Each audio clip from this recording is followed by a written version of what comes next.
Hello friend, this is physics with Swapnil और आज का हमारा टॉपिक बहुत ही ज़्यादा इंटरेस्टिंग है, वो है work done.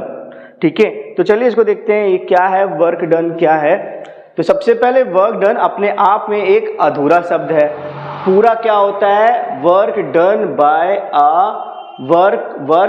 Bye a constant force. किसके द्वारा होता है, फोर्स के द्वारा होता है। जब भी वर्क डन आएगा तो आप लोग भाई फोर्स तो बताओ। अब और हमें कैसे फोर्स लेने हैं, कांस्टेंट फोर्स लेने हैं। जैसे अर्थ का फोर्स होता है कांस्टेंट फोर्स होता है mg, लेकिन स्प्रिंग का फोर्स क्या होता है, कांस्टेंट नहीं होता। जैसे जैसे स्प्रिंग खींचेगी वैसे वैसे आपका फोर्स भी क्या हो जाएगा, चेंज होता जाएगा। ठीक है, अब ये जो होता है वर्क डन होता है अब इन एन इंटरवल होता है। इंटरवल मतलब होता है कि हमें इंस्टेंट में नहीं होता। जैसे आप गाड़ी चला रहे हो तो आप हर इंस्टेंट अपनी स्पीड उठा सकते हो स्पीडोमीटर देख के, लेकिन वर्क डन हम नहीं बोल सकते कि 2 सेकंड में क्या हुआ। हमें बताना पड़ेगा कि एक टाइम इंटरवल देना पड़ेगा, 2 सेकंड से 10 सेकंड में क्या वर्क हुआ। ठीक है, एक हमें एक इंटरवल देना पड़ता है, इंस्टेंट इसमें नहीं चलता है। फिर 2 प्रकार की बॉडी होती है, एक होती है रिजिड बॉडी और एक होती है डिफॉर्मेबल बॉडी। रिजिड बॉडी क्या होती है, जैसे मेरे हाथ का मोशन, ये जो हाथ के मोशन में है इसमें क्या हो रहा है, अगर मैं पार्टिकल एक ये ले लूँ और एक पार्टिकल यहाँ ले लूँ, ठीक है, तो मोशन के दौरान इन पार्टिकल के बीच का जो डिस्टेंसेस हैं वो चेंज नहीं हो रहे हैं। ठीक है, और एक है हमारी डिफॉर्मेबल बॉडी, मोशन के दौरान पार्टिकल के बीच की डिस्टेंस चेंज हो जाएगी। जैसे एक पार्टिकल ये है, एक पार्टिकल मेरा यहाँ पे है, तो जब देखो मोशन कर रहा हूँ तो पहले डिस्टेंस इस पार्टिकल की इससे इतनी थी, अब क्या हो गई है, कम हो गई है। ठीक है, तो इसको क्या बोलते हैं, डिफॉर्मेबल बॉडी। ठीक है, तो अब हम बात करेंगे रिजिड बॉडी में। एक्चुअली जो हमारा वर्क डन है उसमें हम देखते हैं किसका डिस्प्लेसमेंट देखते हैं, क्योंकि इंटरवल हो रहा है ना, तो डिस्प्लेसमेंट हम इंटरवल में बात करते हैं, तो हम देखते हैं फोर्स का डिस्प्लेसमेंट। वर्क डन में क्या देखा जाता है, फोर्स का डिस्प्लेसमेंट देखा जाता है। लेकिन होता क्या है, जब बॉडी रिजिड होती है ना, तो जो फोर्स का डिस्प्लेसमेंट होता है वो ऑब्जेक्ट के डिस्प्लेसमेंट के बराबर होता है। ठीक है, तो जो भी ऑब्जेक्ट का डिस्प्लेसमेंट होगा वही हमारा फोर्स का होगा। लेकिन डिफॉर्मेबल बॉडी में ऐसा नहीं होता। डिफॉर्मेबल बॉडी में से कोई आपका स्माइली बॉल है, आपकी एक स्माइली बॉल है, तो ये स्माइल कर रही है और आपने फोर्स लगाया, तो जब आप फोर्स आओगे दबेगी। ठीक है, और जब ये दबेगी इसका शेप क्या हो जाएगा, चेंज हो जाएगा। ठीक है, अगर मैं कंपेयर करूं और यही बना लूं इसका डायग्राम, ठीक है, इसका डायग्राम यही मैं बना लूं, तो पहले आप देखिए फोर्स यहाँ लग रहा था, अब फोर्स यहाँ लग गया। पहले ए पॉइंट पे लग रहा था, अब जैसे बॉल दबी तो फोर्स भी मूव कर गया, तो फोर्स का जो डिस्प्लेसमेंट है मान लेते हैं एक्स हो गया।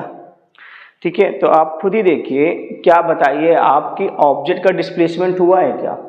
ऑब्जेक्ट तो हमारा मूव नहीं किया है, ऑब्जेक्ट वहीं पे है, लेकिन फोर्स मूव कर गया, तो हम क्या बोलेंगे, वर्क हुआ है। क्या हुआ है, work done by a constant force. मैंने एक जैसा फोर्स लगाया, उसी मैग्नीट्यूड का लगाया और एक इंटरवल में लगाया, ए से बी तक मैंने फोर्स लगातार लगाया, तो मेरे द्वारा फोर्स का डिस्प्लेसमेंट हो गया।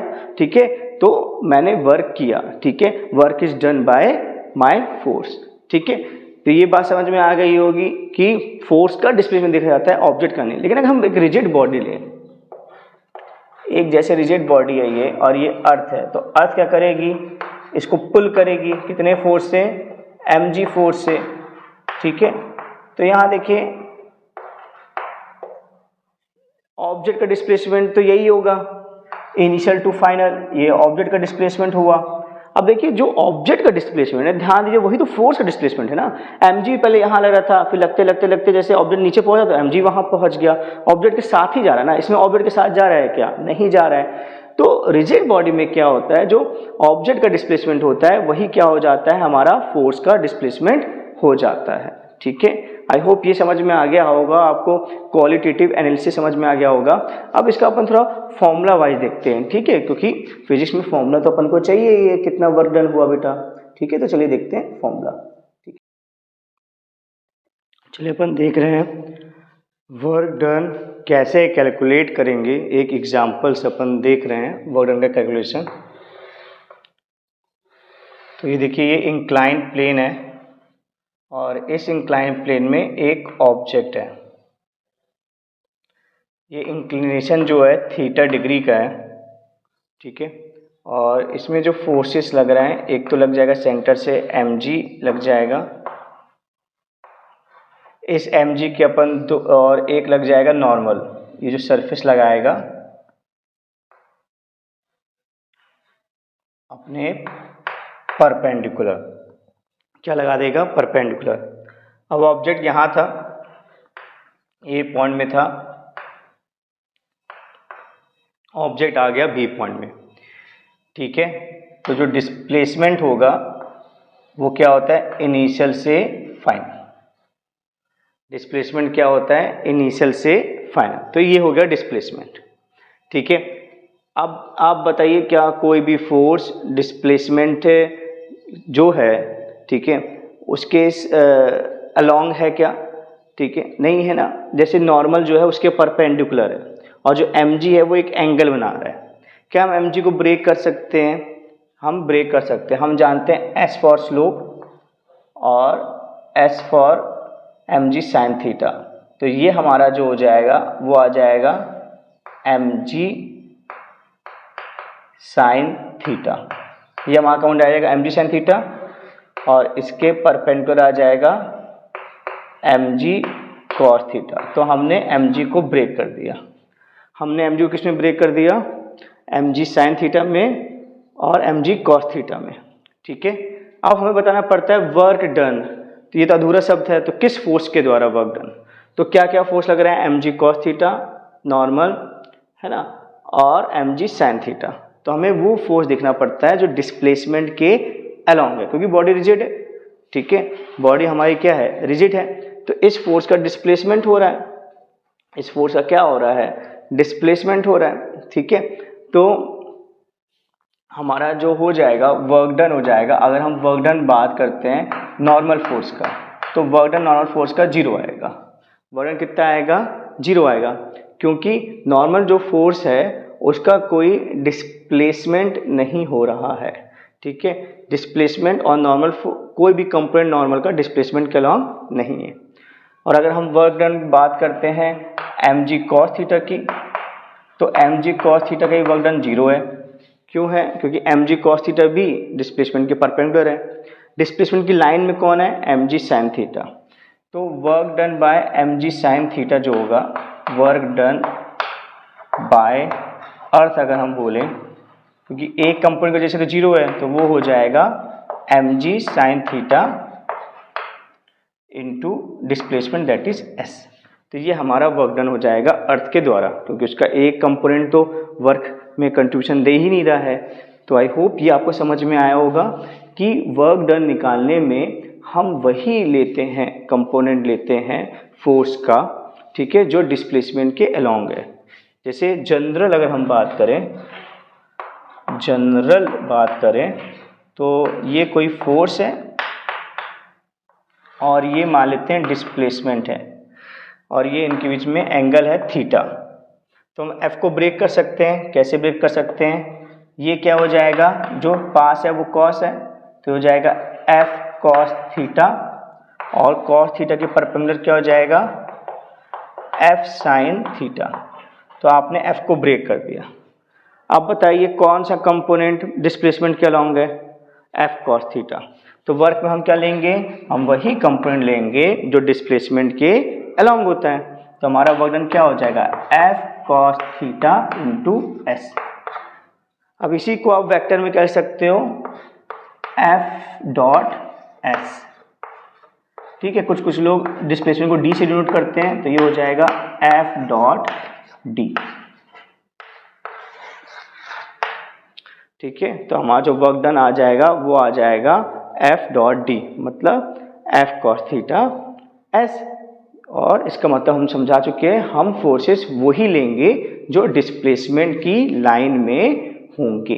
आई होप ये बातें आपको समझ में अच्छे से ही आ गई होंगी। अब यहाँ देखिएगा, तीन प्रकार के वर्क डन हमारे पास होंगे। एक होगा हमारे पास जीरो वर्क डन। क्या होगा? Zero work done. Zero work done कब होगा? जब फोर्स और डिस्प्लेसमेंट परपेंडिकुलर होंगे। फोर्स और डिस्प्लेसमेंट क्या होंगे? परपेंडिकुलर होंगे, एक दूसरे से क्या होंगे? परपेंडिकुलर। जैसे कि मान लो अर्थ के अराउंड मून घूम रहा है, मून की वेलोसिटी यहाँ पे है और फोर्स अर्थ इस तरफ लगा रही है। अब जो वेलोसिटी डायरेक्शन होती है वही डिस्प्लेसमेंट डायरेक्शन होती है, तो फोर्स और डिस्प्लेसमेंट क्या है? परपेंडिकुलर है।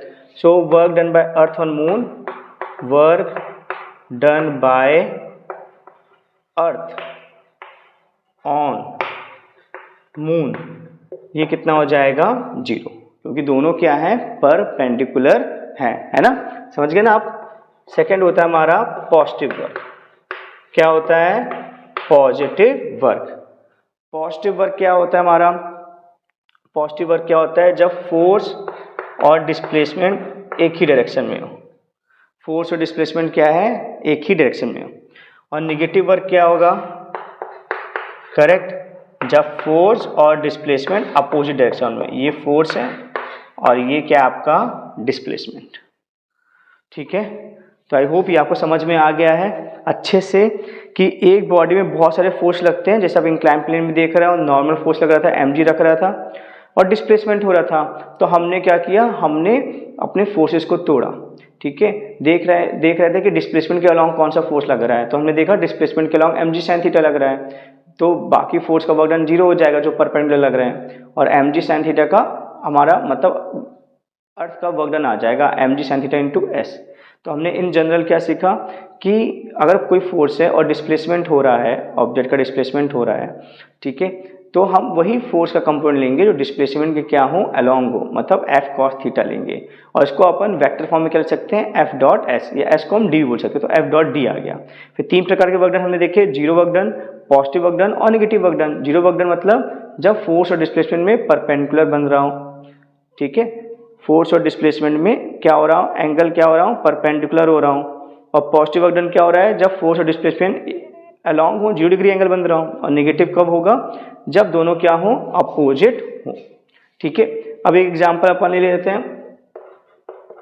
जैसे एक बॉल नीचे से ऊपर गई, ए से बी बॉल गई और ये हमारा अर्थ है, तो अर्थ तो फोर्स कैसे लगाती है? वर्टिकली डाउनवर्ड, तो mg कहाँ लग रहा है? नीचे। और डिस्प्लेसमेंट कहाँ हुआ? बॉल ए से बी गई, तो डिस्प्लेसमेंट क्या हुआ? ऊपर, और फोर्स क्या लग रहा है? नीचे। तो वर्क डन बाय जो अर्थ होगा वो कैसा होगा बच्चों? करेक्ट, निगेटिव होगा। कैसा होगा work done by earth? Negative होगा। और यही बॉल अगर ऊपर से नीचे आती, यही बॉल अगर आपकी ऊपर से नीचे आती, मान लो ये बॉल ऊपर से नीचे आ रही है ए से बी, ये आपका डिस्प्लेसमेंट है और फोर्स अर्थ तो नीचे ही लगाएगी, mg का ही फोर्स लगाएगी। अर्थ के द्वारा जो फोर्सेस होते हैं वो क्या होते हैं? नीचे ही होते हैं। ठीक है, तो देखो डिस्प्लेसमेंट डायरेक्शन में हमारा फोर्स है। ठीक है, तो वर्क डन बाय जो अर्थ हो जाएगा वो क्या हो जाएगा? पॉजिटिव हो जाएगा। क्या हो जाएगा? पॉजिटिव हो जाएगा। तो आई होप ये पूरी चीजें आपको समझ में आ गई हैं। तो इसके बाद थोड़े और वेरिएशन देखेंगे वर्क डन के। Thank you so much. देखिए, अब हमारा टॉपिक है work done by a variable force है। वेरिएबल फोर्स का मतलब क्या होता है? एग्जांपल से समझते हैं अपन। एक ब्लॉक था जिसके बाद वेलोसिटी थी, तो वो ब्लॉक मूव करेगा तो स्प्रिंग दबेगी और फिर उसकी वेलोसिटी ब्लॉक की 0 हो जाती है और स्प्रिंग कुछ दब गई। तो मान लेते स्प्रिंग x दब गई, पहले स्प्रिंग यहाँ थी, अब स्प्रिंग यहाँ चली गई, तो स्प्रिंग का कंप्रेशन कितना हो गया? x। तो देखा गया जो स्प्रिंग फोर्स होता है वो होता है F इक्वल टू kx। ये कौन सा फोर्स होता है? स्प्रिंग वाला फोर्स। स्प्रिंग फोर्स लगाती है तभी तो ये रुकेगी, नहीं तो उसको रोक कौन रहा है? फ्रिक्शन नहीं है, स्मूथ है। ठीक है, तो इसको कौन रोक रहा है? फिर स्प्रिंग फोर्स। स्प्रिंग यहाँ पे फोर्स लगा रही है, इस डायरेक्शन में लगा रही है। जहाँ x क्या होता है? कंप्रेशन या एक्सपांशन, और k होता है स्प्रिंग कांस्टेंट। k हमारा क्या होता है? Spring constant.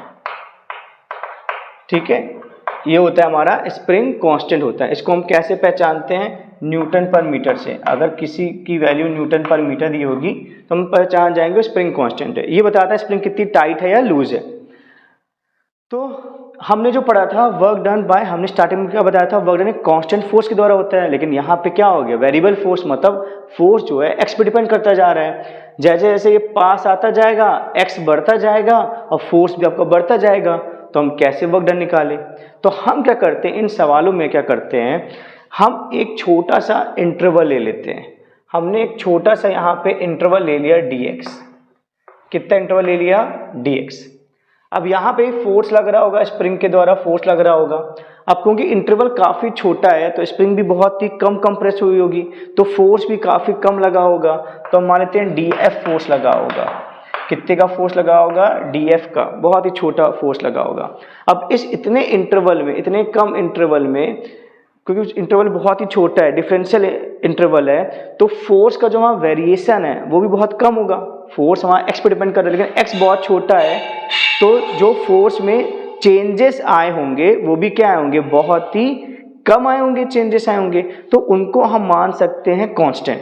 जैसे फोर्स में जो चेंज आया होगा 0.00001 आया होगा, तो भाई इतने कम चेंजेस को अपन नेग्लेक्ट तो कर सकते हैं ना। ठीक है, तो हमने ये ले लिया। तो इसके द्वारा जो वर्क डन आएगा वो भी बहुत छोटा सा आएगा, dw। तो वो क्या होगा, क्या होता है, f dx होता है। और हमारा f क्या है, हमारा जो छोटा सा फोर्स आएगा वो क्या आएगा, k हमारा जो फोर्स है वो क्या होता है, kx होता है। ठीक है, तो फोर्स हम लिख देंगे हमारा kx। फोर्स हमारा क्या है, kx। हमारा फोर्स क्या है, kx है, तो kx। और हमने इंटरवल जो लिया है बहुत ही क्या लिया है, छोटा लिया है। ठीक है, तो इस छोटे इंटरवल में फोर्स का वेरिएशन बहुत कम आएगा। तो हमें अगर टोटल वर्क डन निकालना है तो हम इसको इंटीग्रेट कर देंगे। जब हम इंटीग्रेट कर देंगे तो ये आ जाएगा kx dx। अब अगर आपने इंटीग्रेशन पढ़ा है तो जो कांस्टेंट होता है बाहर निकल आता है, और क्या बचा, x dx। और इसको अपन सॉल्व करेंगे तो हमारा w आ जाएगा, वो आ जाएगा k, और ये हो जाएगा x²/2। ये आ जाएगा k x²/2, क्योंकि इसकी पावर 1 है। इंटीग्रेशन में क्या होता है, पावर +1 अपन पावर +1, तो क्या हो जाएगा k x²/2। अब मैंने यहाँ थोड़ी बहुत गलती करी थी, फिर से मैं इसको दोहरा देता हूँ। ब्लॉक के पास वेलोसिटी थी तो स्प्रिंग की तरफ जा रहा है, स्प्रिंग फोर्स लगाएगी kx का उसको रोकने के लिए, लेकिन ये जो फोर्स है वो x पे डिपेंड कर रहा है। ठीक है, तो अपन का टॉपिक क्या था, फिर से रिवाइज करते हैं, work done by a variable force. तो आप देख रहे हैं जैसे एक ब्लॉक है, उसकी वेलोसिटी v है, वो किसकी तरफ मूव कर रहा है, स्प्रिंग की तरफ मूव कर रहा है। तो जब स्प्रिंग की तरफ मूव कर रहा है तो स्प्रिंग फोर्स लगा देगी F=kx, अपोजिट लगा देगी, जिससे ब्लॉक क्या हो गया, रुक गया, जिससे स्प्रिंग हमारी क्या हो गई, कंप्रेस हो गई। कितनी कंप्रेस हो गई, x कंप्रेस हो गई। तो स्प्रिंग के द्वारा जो फोर्स होता है वो कितना होता है, kx, जहां k क्या होता है, स्प्रिंग कांस्टेंट। ये हमें बताता है स्प्रिंग कितनी टाइट है या स्प्रिंग कितनी लूज है। अब हमें इसका वर्क डन निकालना है, लेकिन समस्या ये है, जब हमने वर्क डन सिखाया था आपको, तो वर्क डन क्या होता है, एक कांस्टेंट फोर्स के द्वारा होता है। लेकिन हमारा फोर्स कैसा है, वेरिएबल है, वो किस पे डिपेंड कर रहा है, x पे। जब स्प्रिंग दब रही होगी, जब फोर्स कम होगा, और जैसे जैसे स्प्रिंग का कंप्रेशन बढ़ेगा, x बढ़ेगा, फोर्स भी बढ़ेगा। तो फोर्स एक जैसा तो है नहीं, तो हम वर्क डन कैसे निकालेंगे, तो उसका सोल्यूशन है डिफरेंशिएशन। हम क्या करेंगे, एक जुगाड़ करेंगे। जुगाड़ क्या है कि हम जो डिस्प्लेसमेंट है, अपना इंटरवल है बहुत छोटा ले लेंगे। तो हमने अपना इंटरवल ले लिया dx। ठीक है, हमने a से b हम नहीं ले रहे हैं, a से b में हमने उसका एक छोटा सा हिस्सा ले लिया, dx ले लिया। इतने छोटे से इंटरवल में जो फोर्स लगेगा और जो फोर्स का वेरिएशन होगा x के साथ, वो भी बहुत ही कम होगा। कितना कम होगा, 0.00001 होगा। इतना कम वेरिएशन हम क्या मान सकते हैं, कांस्टेंट मान सकते हैं। इतना कम वेरिएशन क्या मान सकते हैं हम, कांस्टेंट। तो हमारा फोर्स क्या हो जाएगा, इतने छोटे इंटरवल के लिए क्या हो जाएगा, कांस्टेंट लगभग हो जाएगा। तो जब इंटरवल छोटा है तो वर्क डन भी छोटा निकलेगा, इसको लेंगे dw। तो क्या हो जाएगा, फोर्स और इंटरवल कैसे लिया हमने, dx। इसी इंटरवल में हमारा फोर्स कैसे बिहेव करेगा, ऐसा कांस्टेंट। तो हम ये डेफिनेशन लगा सकते हैं। तो फोर्स का फॉर्मूला क्या होता है, kx, तो kx dx आ गया। और हमें टोटल वर्क डन चाहिए था, a से b तक चाहिए था हमें, तो अब इंटीग्रेशन करेंगे, dw की वैल्यू रख देंगे। तो dw की वैल्यू रख देंगे, क्या है, kx dx। अब जो कांस्टेंट होता है वो बाहर आ जाता है इंटीग्रेशन के, बचा हमारा x dx। इसकी पावर 1 है तो क्या होता है power plus 1 upon power plus 1, तो हमारा वर्क क्या हो जाएगा kx²/2। तो इस तरह हम वर्क डन निकाल सकते हैं। तो अब हम एक और सवाल लेंगे और वर्क डन का एक वेरिएशन देखेंगे। अब तक हमने क्या समझा था कि जो वर्क डन होता है वो कौन करता है, कांस्टेंट फोर्स करता है। फिर अपने देखा दो प्रकार की बॉडीज होती हैं, रिजिड और डिफॉर्मेबल बॉडीज। रिजिड बॉडी में जो ऑब्जेक्ट का डिस्प्लेसमेंट होता है और वही डिस्प्लेसमेंट फोर्स का होता है, लेकिन अगर बॉडी डिफॉर्मेबल है तो फोर्स का डिस्प्लेसमेंट अलग होता है, ऑब्जेक्ट का डिस्प्लेसमेंट ही नहीं होता है। ठीक है, फिर हमने देखा था कि फोर्स वर्क कैसे कैलकुलेट करते हैं कुछ एग्जांपल्स के द्वारा। फिर work done by variable force हमने समझा था। अब इसके वर्क डन में हम एक लास्ट समझ रहे हैं, कॉन्सेप्ट समझ रहे हैं। तो यहाँ देखिए, अगर आपके पास फोर्स ऐसे आ गया F = 3I + 4J + 5K, ठीक है, ये फोर्स आ गया आपका, और डिस्प्लेसमेंट दे दिया उसने 2I + 5J + 7K, और पूछा है वर्क निकालो। तो आपका जो फोर्स है वो एक 3D में लग रहा है और डिस्प्लेसमेंट भी आपका जो हो रहा है वो एक 3D में हो रहा है, क्योंकि I J के तीनों इन्वॉल्व है। तो लग रहा हो कैसे हो पाएगा, अभी तक तो ये पढ़ा नहीं है। तो बड़ा ही आसान है, हम जानते हैं कि वर्क डन क्या होता है, फोर्स F.D। तो जब भी डॉट प्रोडक्ट होते हैं हमने सीखा है क्या होता है, I के साथ मल्टीप्लाई, तो I का कोफिशिएंट क्या है 3, यहाँ I का क्या है 2, तो 3 × 2 क्या करेंगे तो हो जाएगा 6। I का I के साथ, J का J के साथ, तो क्या हो जाएगा बच्चों 5 × 4, और फिर क्या होगा उसी तरह से K का K के साथ, तो क्या हो जाएगा 5 × 7, तो क्या आ जाएगा 6 + 20 + 35, तो ये हो जाएगा 30 40 50 55, ये हो जाएगा 61 जूल।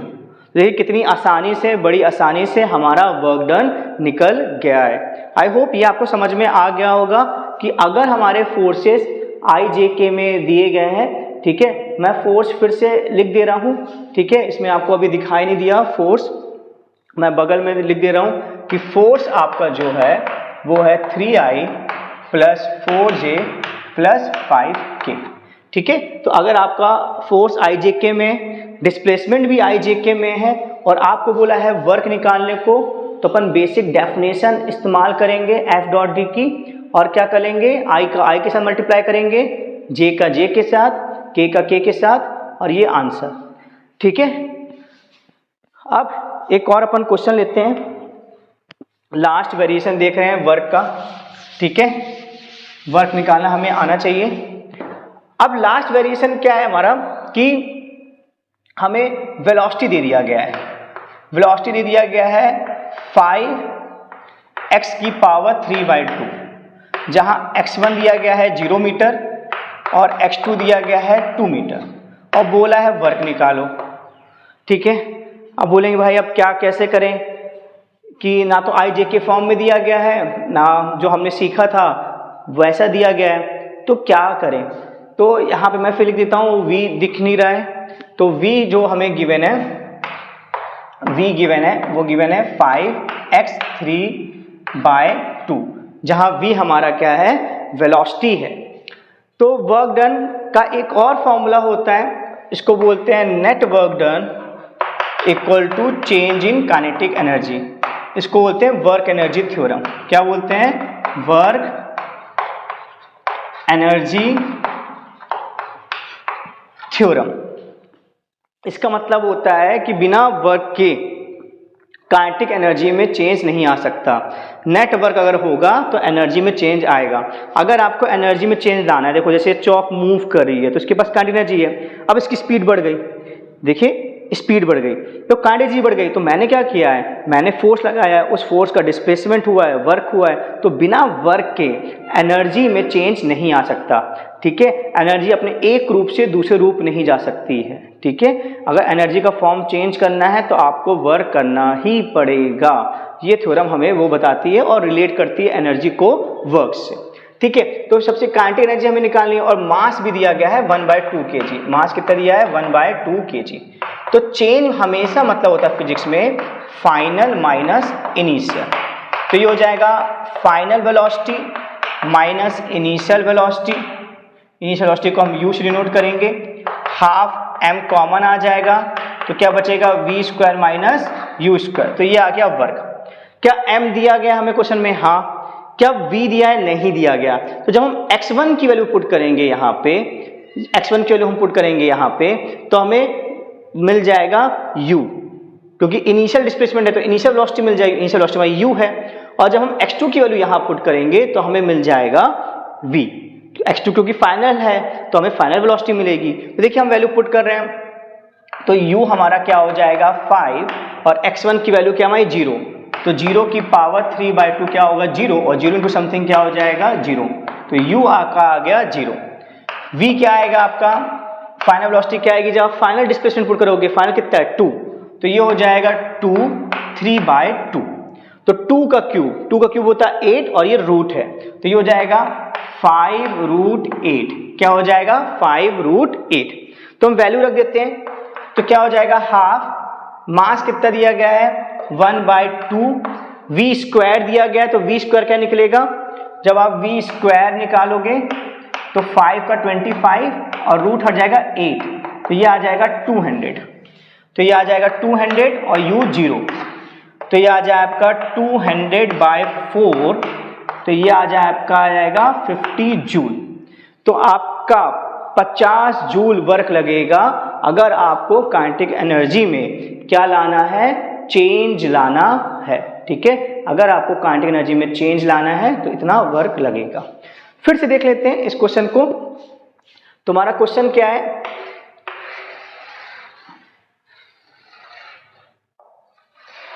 ये हमें गिवन है। ठीक है, गिवन क्या है? v इक्वल टू f5x3/2, जहां v क्या है हमारी वेलोसिटी, v क्या है वेलोसिटी, x क्या है हमारा पोजीशन। ठीक है, तो हमें केवल ये दिया गया है, और पोजीशन क्या क्या दी गई है?